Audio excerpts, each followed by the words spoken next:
that guy's doing. I am now slightly nervous for him. But hey, this is kind of like the first group ride, so okay. So I'm out here taking a course to prepare myself for the road test that's coming up in like 2 weeks or so. And yeah, the guy on my left right there is my instructor who taught me on the MSF. And he kindly squeezed me in for the road test trial. And we got ourselves about 1, 2, 3, 4, 5, 6 riders, all different skill levels. Some of them have started like riding for like a year or so. And then here's me with only just past 4 months of experience.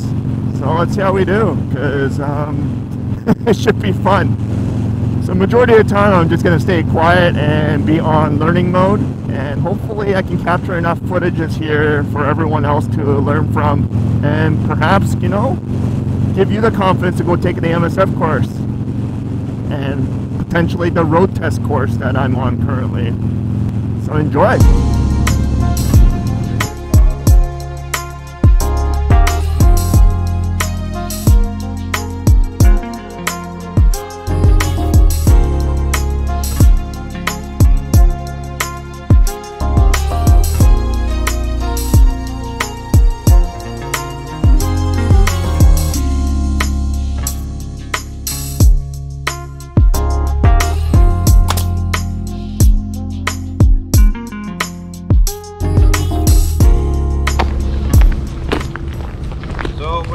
Road test day, you want to show up at least half an hour prior to. I would recommend, based on some of the lineups I've seen, an hour.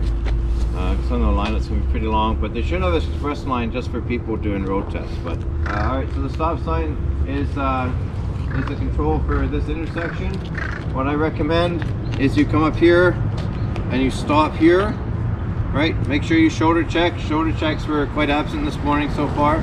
Some assessors don't mind if you pull up here, alright? But if this was a sidewalk, I always tell my students stop before the sidewalk. Make sure the sidewalk is clear and then proceed. And that'll be even really more important up at this next intersection, okay? But I'll get to that intersection in a minute. So you can stop there, you can shoulder check, inch forward, and then from here you have a more commanding view of traffic from all 3 directions, okay? Make sure your signal is on, shoulder check before you move off, and away you go. When you get up to this next intersection, you need to be especially careful of cyclists on that path. Cyclists don't stop for anybody, which is really weird, but whatever. So when you get to that stop, when you get up to that intersection, right, you're getting ready for a right turn. So you want to make sure you stop, lane position number 3, foot comes out, shoulder check, make sure you really look down that right side, okay? When it's clear, make sure you shoulder check both sides, especially again to the right, and then pull off, okay? Don't sit there for too long. It's going to be a bit of a judgment call, because if you sit there too long, they'll start docking marks. 4 blocks down the road, you're going to come to a little traffic circle.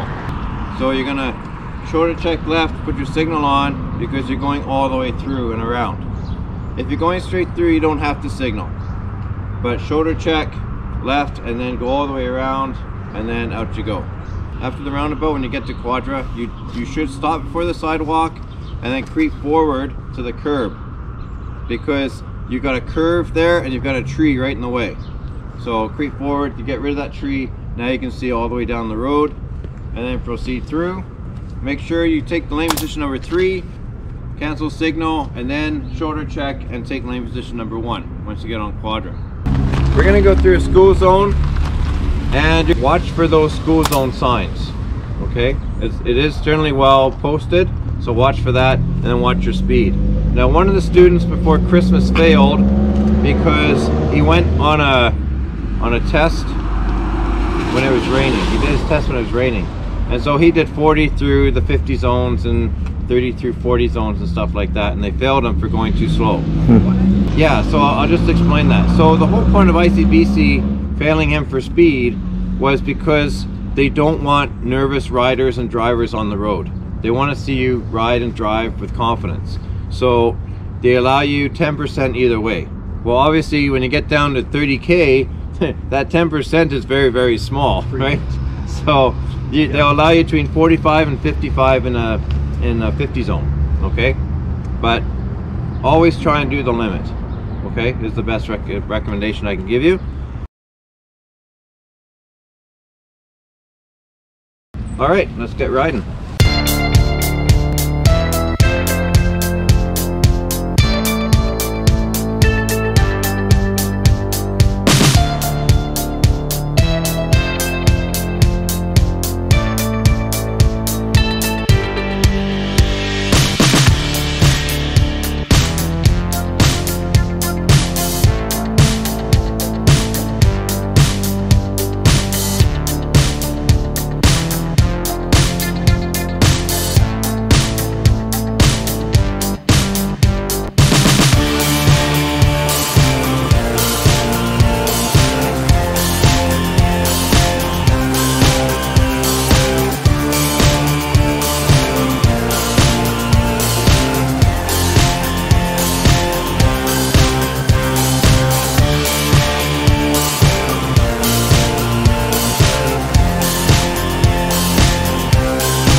Okay, so your bike has more power than the rest of these bikes put together.